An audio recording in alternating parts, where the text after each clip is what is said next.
Hello, everyone, and welcome to Hungry for the Truth.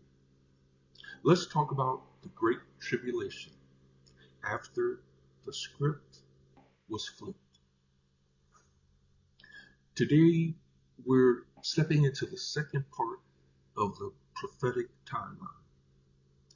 It is the most intense and most important moment in the entire prophetic timeline, the midpoint of the tribulation, the moment everything flips. If episode 1 showed us the build-up, episode 2 shows us the breakdown. The moment the Antichrist reveals his true nature. Ethnic Israel realizes the deception, and the world enters the period Jesus himself called Great Tribulation. This is from Matthew 24, verse 21, which says, "For then shall be great tribulation, such as not since the beginning of the world to this time, no, nor ever shall be."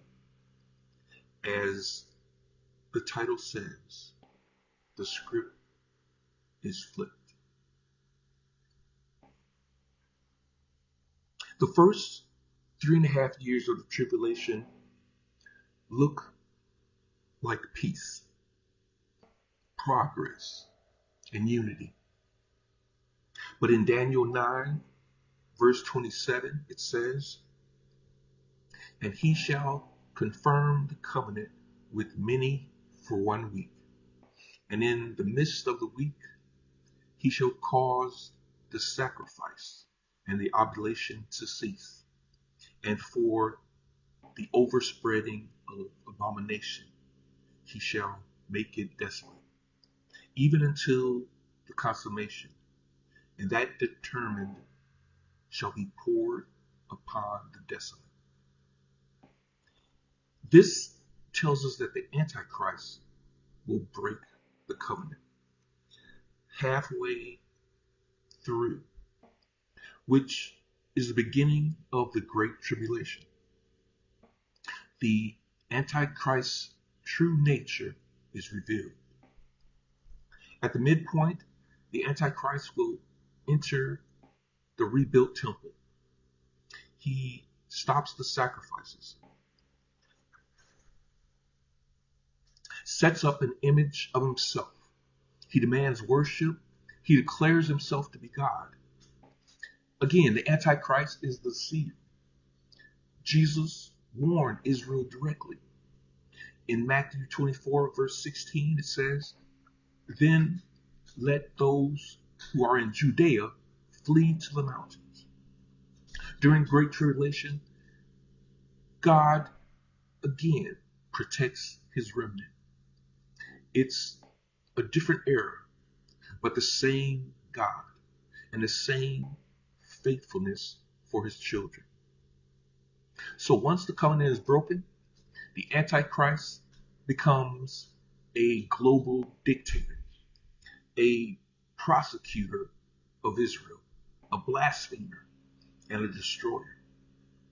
In Revelation 13, verses 5 through 7, it describes his authority and his persecution of the saints, and to make war with them. In Matthew 24, verse 21, Jesus said, "There shall be great tribulation, such as was not since the beginning of the world to this time, no, nor ever shall be."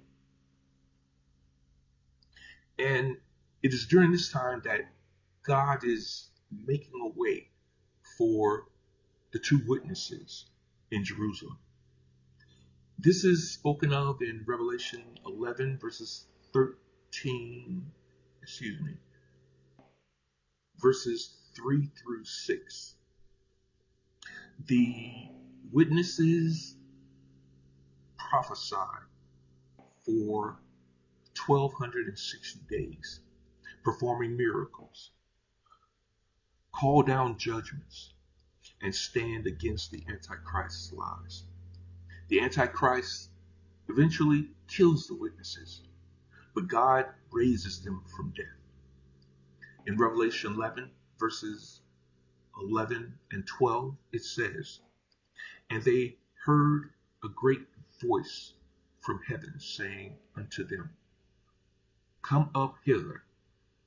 And the witnesses ascended up to the heavens in a cloud, as their enemies beheld them until they disappeared." After the witnesses ascend to heaven, a mark of the beast is established. In Revelation 13, verses 16 and 17, the mark is used for economic control, forced allegiance, global pressure, and there is no buying or selling without it. This is the enemy's attempt to seal people spiritually. But God has the 144,000. They are spoken of in Revelation 7, verses 3 through 8. And keep in mind, the Great Tribulation is not just about darkness. It's about transition. The world is being prepared. And prepared for what? The return of Jesus, the fall of the Antichrist, the salvation of ethnic Israel, the judgment of the nations, the restoration of creation, and the beginning of the millennium. These 6 things are the main reason why we have to experience the tribulations. And just like in Esther 9, the enemy rises, the enemy plots, the enemy thinks he has won. Then God flips the entire plan. Deliverance comes and joy follows. The Great Tribulation is the darkest chapter in human history, but it is also the chapter where God's power shines the brightest. For the enemy, what looks like victory becomes the beginning of his defeat. What looks like hopelessness becomes the doorway to deliverance. And if you found this episode informative, please like, befriend, and or subscribe. The next episode, episode 3, is entitled The 144,000, God's Sealed Witnesses. And remember, nothing worth having is easy to get. If there are any questions or if there's something you would like to add, feel free to leave me a comment or send an email to Hungry for the Truth. And Hungry for the Truth is one word at yahoo.com. And may God bless you. And may the Holy Trinity and all of our spiritual family members always be with us. Thank you and good day.